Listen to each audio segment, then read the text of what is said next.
10:36, continuamos en La Brújula de la Semana, esta producción de la Cooperativa de Comunicación La Brújula, y como cada sábado charlamos de cultura y por eso está con nosotros Ignacio Benítez, y como cada sábado también con invitados. Ahora usted lo va a presentar, pero casi recién cometo el pecado de explicarle como hacemos con algunos entrevistados. Mirá, ponete el auricular, acercate al micrófono. Una locura. Después digo... sentite cómodo. ¿Con qué cara se lo voy a decir? No, bueno, usted cuenta. Antes que nada, qué difícil que son los sábados a la mañana. Está complicado, complicado. Y más acá en la zona de la radio se ha puesto complicado con todas las remodelaciones. Hoy nos llamó algún invitado, che, mira, no puedo, venía por calle Córdoba, no puedo llegar. ¿Cómo no puedo llegar? No, llegué hasta un momento, me agarró una reja y no, bueno, está complicado. Bueno, hoy tenemos un invitado que la verdad que estoy en duda cómo presentarlo. Poeta, periodista, novelista, hasta jugador de fútbol. ¿Lo podemos presentar como jugador de fútbol? No. Está con nosotros Reinaldo Sietecase, que viene a presentar su libro No pidas nada.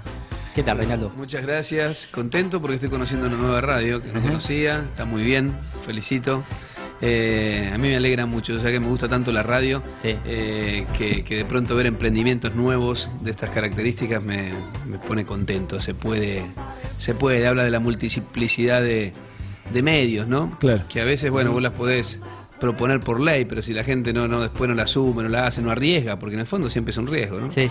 Así que contento, y además contento porque estoy en Rosario, estoy acompañando una novela nueva, que para mí es importante. La literatura es tan importante como el periodismo, por lo menos siempre le asigné casi ese mismo lugar, ¿no? El mismo lugar. Así que bueno, vengo a firmar libros ahora en un rato aquí en Cúspide, lo que era Ros, y bueno, divertido, contento con eso. Perdón, digo, cuando vos decís le asigno la misma importancia, y en ese asignarle la misma importancia se van mezclando.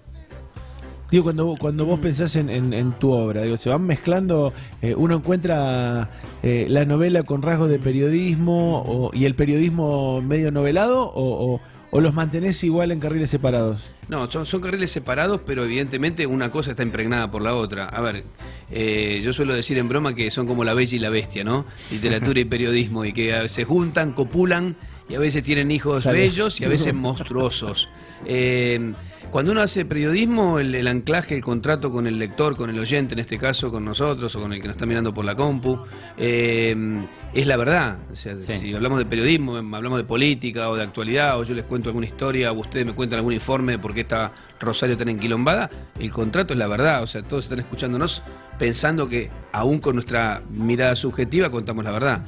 Cuando uno transita la literatura sabe que todo es permitido, que todo es posible. Claro. Entonces hay que tener claro que el contrato es ese. Yo escribo una novela, esta por ejemplo, que se llama No pidas nada, que tiene algún anclaje con hechos de la realidad que me hicieron imaginar una historia, pero el personaje es ficción, los personajes son ficción, a pesar de que estén construidos con lo que yo vi, con lo que me pasó. Con el insumo de la realidad. Claro, pero es una historia de ficción, entonces todo está permitido. Y sobre todo en la novela, que es un género sucio. Yo le llamo que es un género sucio porque podés meter cualquier cosa dentro, no pasa nada. Es el único género que vos podés poner reportaje, cosas que encontraste, no sé, todo vale. Bueno, hablamos con Claudia Pinheiro la semana pasada, no, la anterior, y nos contaba que le hizo una entrevista a Dualde. Dualde y Alfonsín, adentro de la novela. Y lo usó. Esto te permite ir un poco más allá. Me imagino esto de poder ficcionar algunas cosas, bueno, algunas cosas que uno quiere decir y no puede, me parece que te permite eso. Sí, claro. Mira, en esta novela incluso el protagonista es un periodista y está escrita en primera persona, que mis otras dos novelas están en tercera persona, ¿no? Están contadas por un narrador que está afuera.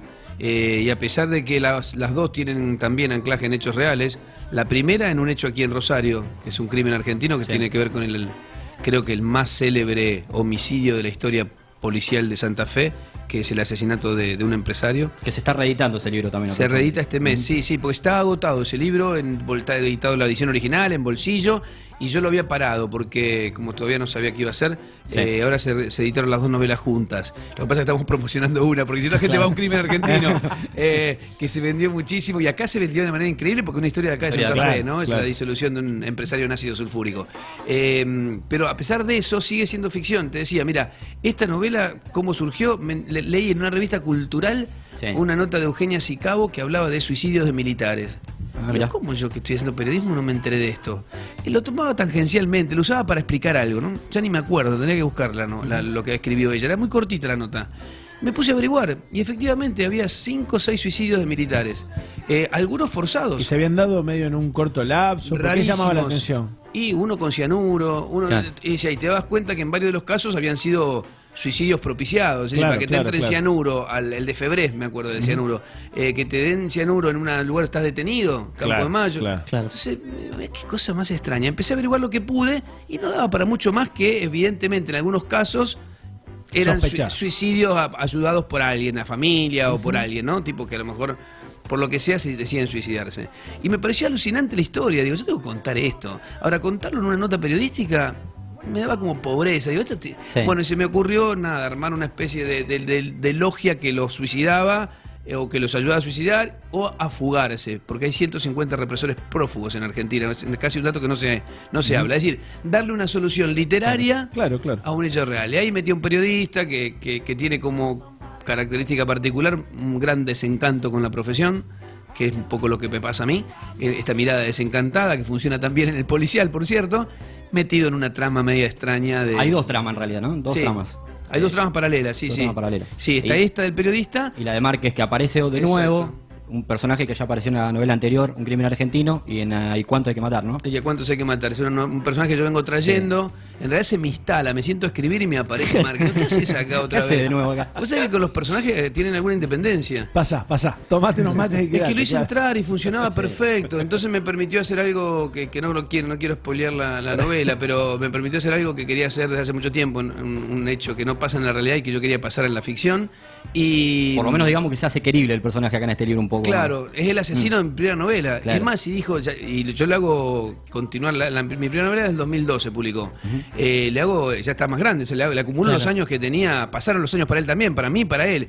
Y digo, chau, ¿sabes qué voy a hacer? Lo mato en esta novela y se terminó. Tiene 70 y pico de años, 72 creo que tiene.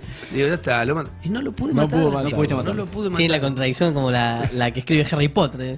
Mirá que la gente te va, Sí. si lo matás, después te va a cuestionar el hecho. Vos decís que no. La distancia sideral con Rowling, ¿no? Primer dato.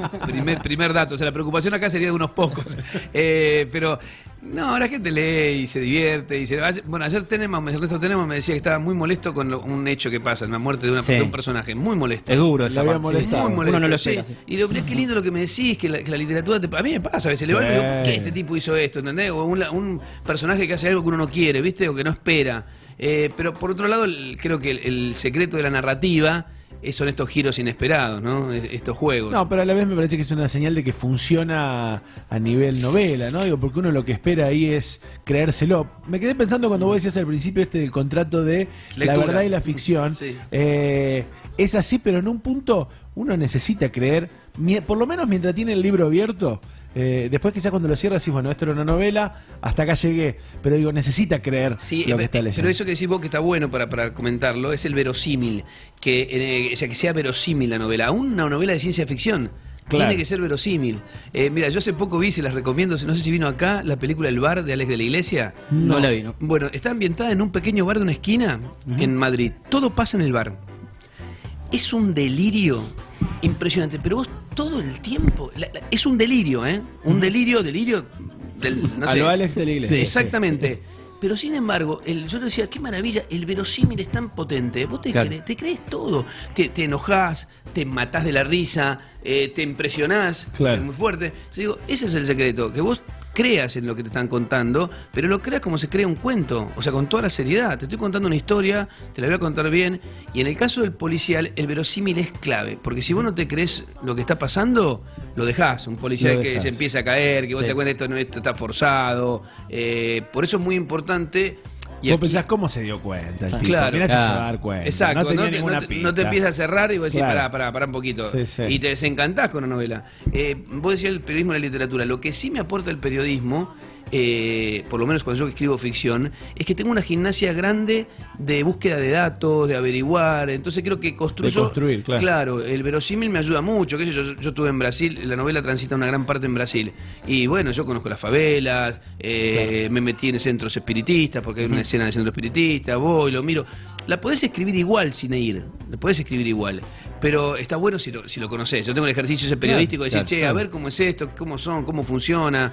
No sé, en A Cuántos hay que matar había un momento donde se tiraba un bolso de un rescate por un tren. Y yo lo tomé como 8 veces ese tren. Y yo decía, ¿para Claro. qué? Si lo puedo hacer Sí. igual. No, pero me gustaba saber, y digo, eso lo podrá tirar a este horario es creíble que un tipo se levante y pueda tirar. Claro. Sí. Por eso tiene que ver con lo que vos decís, que se construya una... Se una- filtra el método. El método o sea, por eso creo que el periodista tiene esa gimnasia. Y después tenemos la gimnasia de sentarnos a escribir también, eso ayuda. El Sí. escritor también la tiene, obvio, porque tiene una pasión que hace eso. Y está bueno también de las colaboraciones. Por ejemplo, en un momento hablas de los autos importados y habla de, no sé, de BM, de Renault, qué sé yo, autos que no Claro, un conocemos. personaje tiene autos de Sí. lujo y yo voy a investigar cuáles son los que puede tener. Si los puede comprar, cuántos salen, qué Claro. autos son raros, como cuento. Me fui con Para mi- mostrar un excéntrico hay que mostrar un auto raro Claro, de verdad. Claro, y si ahí pones Un excéntrico con Renault 12 no va. Y ahí Fíjate me- si te equivocás ahí. me imagino que un acu- Mercedes-Benz y resulta que viene alguien que lo lee y dice, pará, Mercedes-Benz, Sí, lo puede tener cualquiera. un tipo de ¿entendés lo que te Claro, digo? No es claro. raro para este tipo, para un gerente. funcionario, es Claro. para un gerente, para un CEO, qué sé yo, ¿no? Me imagino que acudiste a un especialista en ese momento para... Obvio, claro. Sí, en varios casos el tema... Yo consulto bastante, porque además trato de no equivocarme. Y aún así a veces Sí. se te filtra, a veces aparece uno y dice, che, No. lo que pusiste... Claro. que- Y yo me imagino, incluso al que vos le preguntás, cuando querés saber algún dato puntual, con respecto más a esto, digo, porque digo, ¿quién viene a preguntarme esto? ¿El periodista? ¿El escritor? Digo, por ahí esto de brindar información, algunas veces el hecho de vos venir del periodismo te debe imposibilitar algunas cosas. No, Digo, al revés, vos sabés que yo creo que al revés, porque si vos preguntás de cosas así puntuales, si es gente más o menos de confianza, yo por ejemplo, yo tuve que averiguar mucho sobre morfina en este caso. Sí, al principio como es un tema más complicado, viste, te hacen reparos, yo quería saber si se podía consumir, cómo se consumía, efectos negativos, cuándo se puede... Todo eso lo tenés que saber porque lo pones mal. Y te dicen, No, vino ¿estás uno a bien? preguntar, claro, vino uno a preguntar, yo no le quise decir, vino a preguntar por la morfina, ¿viste? No, sabe. y qué raro, y bueno, si se puede vender, y aún así, mira, a mí siempre me lee un gran amigo que tengo rosarino que vive en Londres, fanático, hincha de Ñul, Un Pablo grande. Robledo. Sí, yo lo quiero enormemente. Vive en Londres hace como 20 años y yo siempre le mando los libros porque él es un gran lector. Claro. Y sobre todo te detecta... Bueno, y con el tema de la morfina dice, pará, vos pusiste acá tal cosa, este tipo no puede comer después de haber tomado, ¿entendés? Y vos decís, mirá, no le importa. Y te da bronca, vos decís, me haces cambiar toda una escena. ¿Quién se va a porque enterar? Claro. El tipo te dice, no, es muy probable que tenga vómitos en tal momento. Bueno... Y lo cambiás, porque la verdad que no está mal que esté lo Claro, más claro. cerquita del hecho real, ¿no? Ese es un poco Claro. la Con idea. respecto a eso, Reinaldo, ¿cuándo te diste cuenta que podías empezar a escribir? ¿Cómo fueron tus inicios en la escritura, digamos, en la literatura? Bueno, yo siempre aclaro que vengo de la literatura al periodismo, ¿no? Esta Sí. semana Ajá. fuimos a la revista Noticias, hicieron una nota estaba Fernández Díaz, Dice Unino, Fernando González de Clarín, Ernesto Tenemo y yo. Ujú. Pero todos eran periodistas que habían, bueno, Fernández Díaz no, pero casi todos eran periodistas que habían escrito alguna vez ficción. Y yo les decía que todo bien, no me siento incómodo, al contrario, en ese grupo de gente, pero yo vengo de la literatura al periodismo, al revés. Claro, Claro. Yo escribía poesía desde los 16 años, 17, cuando murió mi madre, y después no dejé de hacer literatura nunca. Sí empecé a trabajar la narrativa y la novela Ujú. más tarde, en el 90 y pico, 98. ¿Y cómo comenzaste? ¿Ibas a talleres literarios? No, en realidad fui a un taller periodístico con Tomás Eloy Martínez, gran maestro, Ujú. por cierto, de la Fundación García Márquez. Y hicimos la historia, había que escribir una nota de periodismo narrativo, o sea, usar Ah, mirá. técnicas literarias para contar un hecho real, ¿no? Que no implica ficcionarlo, sino usar Sí, sí, sí. recursos de la literatura para contar un hecho real, no modificar, No ni ficcionarlo, ficcionar, ni inventar. Y ahí escribí la primera historia, el primer acercamiento al crimen del ácido, y éramos 12 periodistas, y el último día Tomás hacía una devolución a cada uno, había que leerlo en voz alta y él hacía una devolución a cada uno. Ujú. Y cuando yo terminé de leer mi texto, él me dice, mire, usted ahí tiene una novela. Y yo me quedé impactado, porque digo, ¿qué tiene que ver? ¿Viste? Estaba haciendo... No, yo Digo, traje. le digo, claro, Le juro le- que yo traje un. le digo, no, bueno, le digo, me asusté un poco, le digo, es una buena historia, le digo yo. Me dice, no le dije que usted la puede escribir. Claro. ¡Paf! Un cachetazo. Cachetazo. Entonces me dice, es una novela, ahora no dijo que usted la pueda escribir. Claro, y me claro. empezó a hacer la devolución como a todo lo demás, como si nada. Claro, me fui de ese taller... Con un fue- puñal en un corazón. Todavía no estaba en Buenos Aires, creo que fue el año 97. Me vine acá a Rosario y digo, la puta madre, es una novela esto. Y esta contradicción. Y bueno, ahí empecé a trabajar. O sea, le debo a Tomás Eloy mi Mirá. ingreso a la narrativa, ¿no? Me ayudó muchísimo. Mira, incluso cuando empecé a investigar el caso, tuve acceso al expediente, litigué porque no me lo dejaban en ver. Incluso sentó jurisprudencia en Santa Fe el hecho de acceso de un tercero a un expediente, ese caso. Y después lo volví a encontrar a él, le conté que estaba muy trabado, que tenía toda la información, tenía una lista de 43 entrevistados, había entrevistado como a 20 y pico. Y me dice, me mira, estábamos en la Biela, me acuerdo, y me dice, te dije una novela. No una investigación periodística profunda ni cosa. En este caso es una novela. Relájate y escribí. Y bueno, listo. Era como empezar a bajar la cuesta. Cuando me di cuenta de eso, ya estaba, había sumado. Claro, todo eso que había acumulado estaba bueno, pero tenía que poner en función de una buena historia, no un elemento que dijera cuántas partes. Por eso también hay que tener en cuenta que el verosímil se construye, pero que no sea en perjuicio de la historia. Claro. ¿No? Vos podés poner datos y cosas, pero tiene que ser que la historia fluya, porque si no la podés arruinar. Si la historia no está buena, los datos no sirven para nada. Totalmente. Vos podés cargar de datos. De hecho, hay novelas así, pero no pasa nada. Claro. Te abruman, al contrario. Claro. Inclusive novelas también al revés, ¿no? Digo que tienen poca construcción de datos, pero te atrapan de una manera que no... Sí. Hay que balancear, ¿no? Mucho caldito y poca carne es un problema, ¿no? Y al revés el exceso lo mismo, exacto. Contanos un poco qué fue, aparte del libro, el poeta manco. ¿Qué significó el poeta manco en la ciudad? Solo acá en Rosario me pueden preguntar eso. Exactamente. Mirá, el Poeta Manco fue un grupo literario de la década del 80, empezamos en 81 por ahí, trabajábamos en revistas de los colegios secundarios, de revistas literarias, y en un momento, como varios de esas revistas éramos poetas, se nos ocurrió armar un grupo literario que se llamó el Poeta Manco, pero no se podía publicar en ningún lado. Nos divertía la idea de un tipo sin manos, pobre, es decir, que no puede escribir, no puede publicar, nos pasaba eso. Y empezamos a hacer distintas acciones. Ahora se cumplieron 30 años, hicimos en el Labardén el año pasado una movida grande, a pintar paredes sobre todo, pintamos muchas paredes, porque empezaban las juventudes políticas a pintar, entonces ellos pintaban, no sé, Luchi se van, y nosotros pintábamos poemas de Pacurondo, de Hellman. Hubo un precedente de lo que hoy es acción poética. Claro, acá en sí, Rosario, no conozco, me han mencionado, pero no los conozco bien los chicos. Con esa misma idea, con la idea de instalar desde... En tu cara y en tu pared, le podríamos desde decir. la poesía, desde ahí, en las paredes. Exactamente. Y ha tenido difusión incluso mucho en el interior de la provincia, pequeños grupos que se juntan bajo esa idea de Es que está bueno, difusión. está bueno. Sí. Hacíamos acciones, recitales en las plazas, era el final de la dictadura, no era una cosa tan amable. No sé, la municipalidad, me acuerdo, había sacado una campaña que era para que los vecinos vayan a las plazas. Habían cambiado ya a Natale, al primer intendente civil de la dictadura, y el secretario de Cultura era un tipo entrañable, que era Gary Vil Ortiz. Claro. Nosotros lo queríamos, pero no dejaba de ser la dictadura. Claro. Entonces lanza una campaña para que la gente vaya a las plazas, y nosotros hicimos una campaña así muy hostil contra eso, y generábamos en el mismo horario que ellos hacían algo, nosotros hacíamos algo en otra plaza, ¿no? Pero bueno, ese tipo de cosas.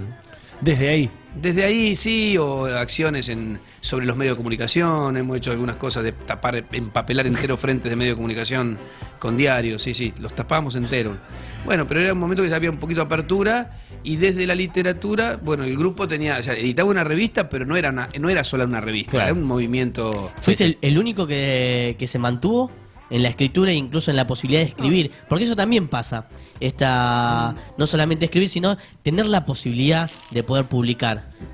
Sí, hay algunos de quienes pasaron por ahí que son escritores, que Oscar Bondás, que es para mí el mejor, el tipo que más sabe de libros de Rosario, se lo recomiendo porque nadie lo sabe. Oscar Bondás, Cúspide, ex-Rocks. Ustedes entren, nunca está visible. Mira. Es el tipo que más sabe de libros, es un poeta entrerriano extraordinario.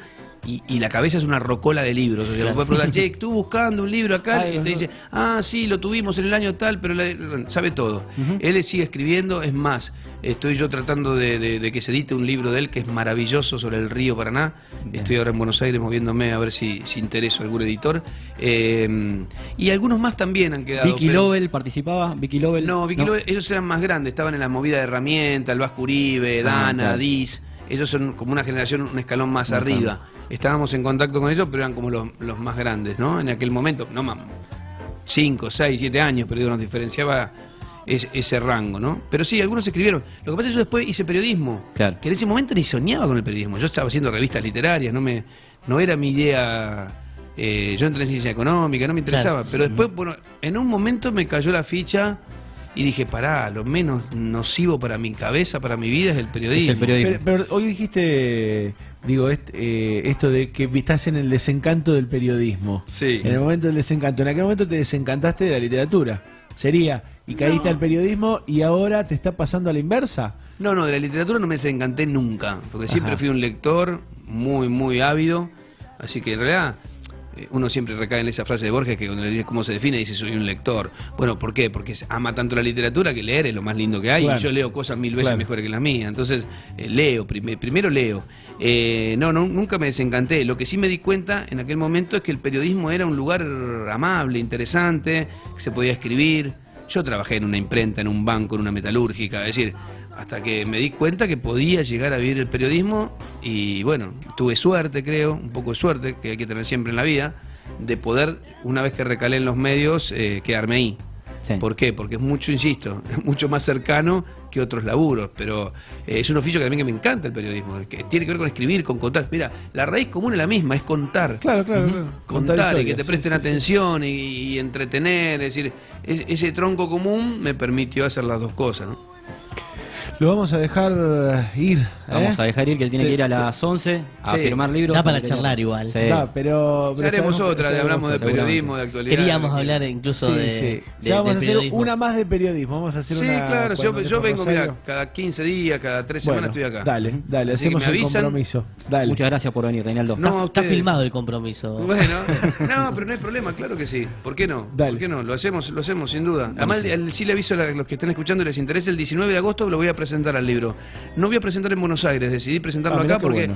Porque, mira, en Buenos Aires voy a tener, así como voy a hacer ahora a la mañana, en varias librerías de aquí a fin de año, presencias para firmar. Pero en Rosario quería presentarlo. ¿Por qué? Porque me reúno con amigos, vienen Claro. colegas, digo, voy a hacer Sí. una movida. Así que el 19 de agosto en la Biblioteca Argentina, Bueno, Voy a es estar una por buena ahí. fecha para pensar, Claro. charlar un poquito More, antes, capaz que le venimos, damos vale. una vuelta Sería fantástico. a la Y hablamos de presentación actualidad. y charlamos de periodismo. bueno, muchísimas gracias. gracias a ustedes, a los tres, Bueno, Ignacio, Bueno. la sección de cultura hoy, bien, con entrevista, con charla. No con sorteo, que usted pedía sorteo, pero No. todavía no se pudo. No, esta es que la gente ya me pregunta. Se acostumbra Acá- mal, la acá es la gente, se tipo de- acostumbra mal. Se acostumbra mal.